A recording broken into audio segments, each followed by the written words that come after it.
السلام عليكم يا حبايبي، اللهم صل وسلم وبارك على سيدنا محمد وعلى آله وصحبه أجمعين. أول حاجة وحشتوني قوي قوي. تعالوا كده معانا بقى فيديو جديد النهاردة. اللي ما شافش قناتي لأول مرة اشترك في قناة منوعات ووصفة أم حنين وزياد عشان تزيدنا شرف، وحط اللايك بتاعك. النهاردة معانا فيديو بقى كده. عايزة أقول لكم طبعا زي ما انتم شايفين أكلتنا بقى كده قلقاس بقى كده حلو. الله بص جمال قلقاس، والله زي العسل. طبعا الشتاء بيجي ويجي معاه روايح الشتاء ايه بالقلقاس والفراخ بص المحمره الجميله. الله اكلتنا النهارده بطريقه بسيطه كده، في طريقتي في القلقاس كده سهله. تعالوا شوف انا بعمله بقى ازاي بقى كده. وبص بالمخلل ده اللي انا هوري لكم المخلل ده. عاملاه الاسبوع اللي فات وفاتحه عليه بس من يومين. احمر بصوا ازاي زي العسل. بحب اجيب يا حبايبي انا اللفت واخلله واحطه في برطمان واعمله في البيت. تاخدي احلى مخلل. بص الفراخ المحمره، الاكله دي بجد احلى اكله. بصوا بقى المخلل وجماله. اللفت بصوا كنت بوريكم بقى انا عاملاه بقى ازاي. كنت حاطه جزر كمان معاه، جميل جدا. زي والقلقاس بصوا القلقاس الاخضر الجميل ازاي. تعالوا بقى شوفوا معانا كده من اول الاكله كده انا عملت ايه. طبعا انت بتجيبي القلقاس طبعا بتغسليه حلو قوي من المزلقه اللي فيه، تقطعيه وتغسليه وتقشريه. المزلقه اللي فيه يا حبايبي انا بقول انا عن طريقتي بعمله ازاي. ده طبعا السلق والكزبره الخضراء اللي هيتعمل بيه طبعا القلقاس. بتجيبي ميه مغليه مرتين، بغسله مرتين واحط ليمونه وتعصري بقى وتغسلي كويس قوي قوي تحت الحنفيه لحد ما تلاقي الميه بتاعته معاكي يعني خلاص بقت بيضه. تشيلي المزلقه خالص منه. انا دي طريقتي في غسيل القلقاس بالميه السخنه. صدقوني الميه السخنه قعدي بس نص ساعه واغسليه تاني بالميه السخنه وتحت الحنفيه على المصفى كده في الحوض زي ما انتم شايفين. بطلع منه الملقه بتاعته اللي هي المزلقه بتاعته على طول والله. بصوا بعمله بقى مع الفراخ. طبعا كنت سلقه هنا شوربه الفراخ وعملت كده وراك اهي ودبابيس وكده. طبعا اكل القلقاس دي عايزه طبعا معاها فراخ معروفه. بصوا الشوربه، عملت الشوربه اهي. تعملي الشوربه بتاعتك وبقى كده تسقطي فيها القلقاس ياخد السوا بتاعه بقى. ايه لو عجبكم بقى الفيديو بقى النهارده القلقاس بقى الاخضر بقى وروائح الشتاء دي، حطوا لي لايك. اوعوا تنسوا اللايك يا حبايبي، حطوا اللايك يلا بسرعه، واشتركوا في القناه اللي مش مشترك. بصوا طبعا بخلي الشوربه طبعا بطلع منها زي ما انتم شايفين كده اللي ورق الراوله اللي انا كنت حاطاه فيها. بتصفيها من اي شوايب عشان تبقى صافيه كده وانت بتحطي القلقاس بتاعك يبقى يعني ياخد السوا بتاعه. قطعته وغسلته وعمل خالص من المزلقه بتاعته وتحطيه بقى في الشوربه. تمام، حطيه بقى ياخد السوا بتاعه. طبعا انت عقبال ما ياخد السوا بتاعه تكوني محضره السلق بتاعك والكزبره الخضراء. انا طريقتي بعملهم ازاي. بجيب الكزبره الخضراء والسلق وتحطيهم في الخلاط بشويه ميه صغيرين زي ما انا هوريكم. شويه الميه دي عشان تحرك الخلاط بس ايه تخليه يعني يتسهل معاكي شويه. تمام اهو بتقلبيه حلو قوي كده. والله عايزه اقول لكم الاكله كانت زي العسل. تعالوا اتفضلوا كلكم يا حبايبي. انا حبيت اوريكم النهارده اكلتنا كده وحلاوه الاكله بقى بروح الشتاء اول ما بيجي على طول. انا عن نفسي بعشق القلقاس. طب الفراخ دي انا هحمرها وادي السلق اهو والكزبره هحطهم في الخلاط واضربهم كويس وهوريكم هنعمل ايه فيه. طبعا تقلبي طبعا بتشوفي طبعا مدى سواه بالسكينه. انا بطلع كده في المغرفه قلقاستين بتشوفي هل السكينه نزلت معاكي يعني استوى ولا لا. او بصوا بحطه في الخلاط وبتحطي شويه ميه طبعا بتنزليه تحت الخلاط عشان لما يضرب الخلاط فيه ما يقفش منك. شويه ميه صغيرين او بصوا شويه ميه كده بحطه في السلق مع الكزبره. في الاخر خالص بتصفي الميه الخضراء بتاعته اللي بتطلع. اهو بصوا زي كده اهو بقى معاكي زي كده. بتاخدي الميه دي تصفيها تطلع الميه الخضراء بتاعته وتحطيها في الشوربه والقلقاس معاكي بيستوى. والقلقاس نفسه والكزبره اللي هتفضل معاكي الورق اهو زي كده. الورق اهو بحطه في طبق. بصوا حطيت في المصفى اهو وطلعت الميه الخضراء بتاعته اهي. ادي الميه الخضراء بتاعته اهي. وطلعت بقى الورق نفسه اهو حطيته في الطبق.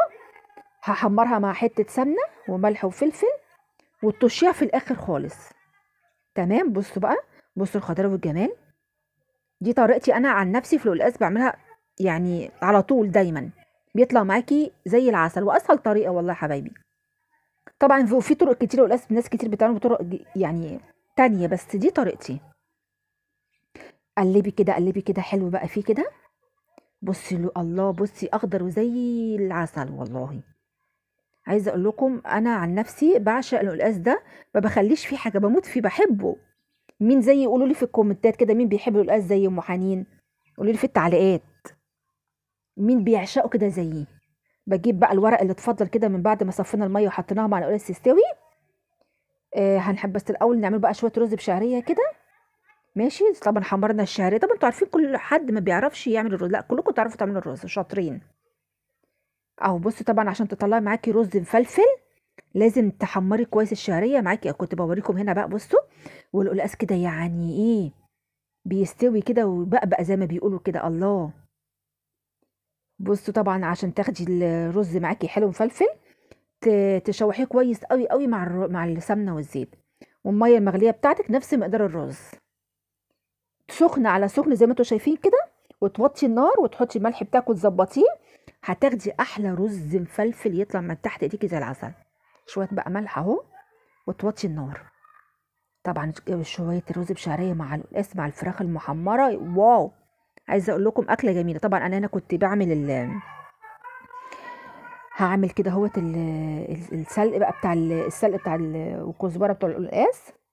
هنحط بقى شويه توم اهي، حته يعني تومين، فصين توم او ثلاثه زي ما انت عايزه. تخليها الاول يعني تحمر منك التومه. كنت بوريكم بصوا القلقاس طالع زي العسل ازاي، والله جميل يا حبايبي.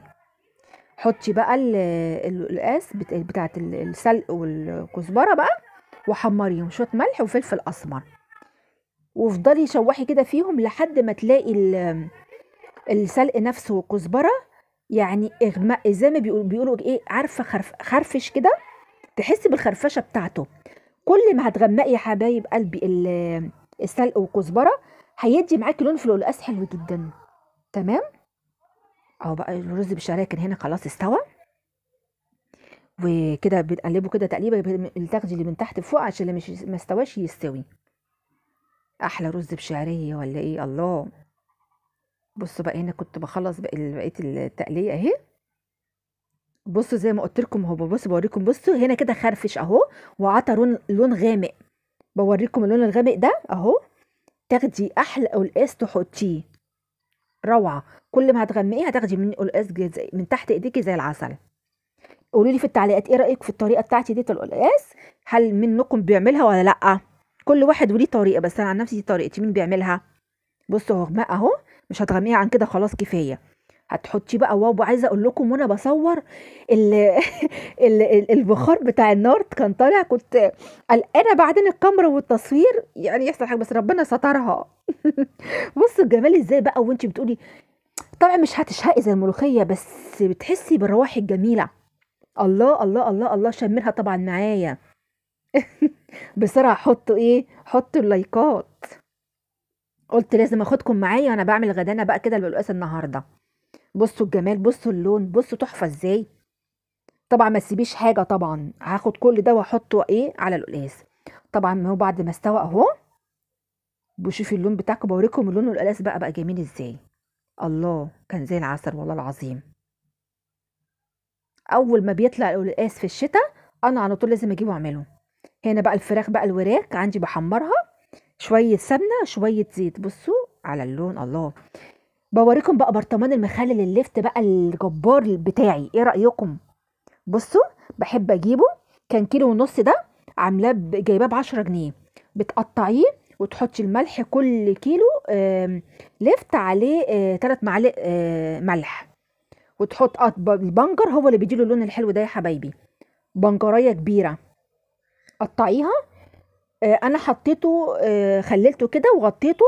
سيبته لمدة حوالي من 5 ايام ل6 ايام. طلع معاكي مستوي، تاكليه جنب الاكل كده الغدا بألف هنا وعافية وشفا عليكم. جميل. عايزه اقول لكم انا لما بيخلص بجيب تاني وتالت وافضل اعمل في الليفت.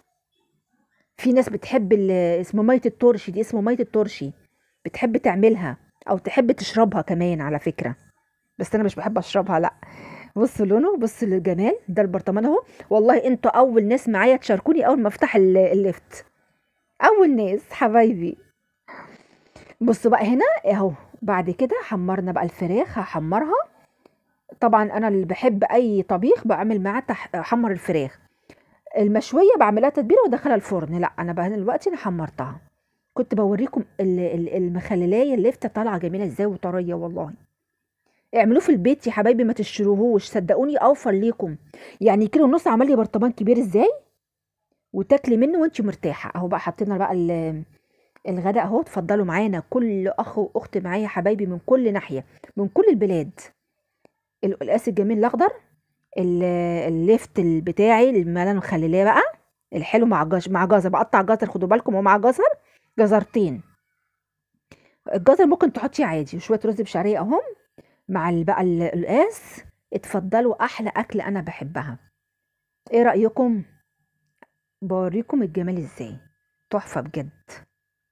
تسلم ايد كل حد هيجرب بالقلقاس، او احمسك ان انت قاعده كده مش جايبه. يلا اشوفكم في فيديو جديد والسلام عليكم.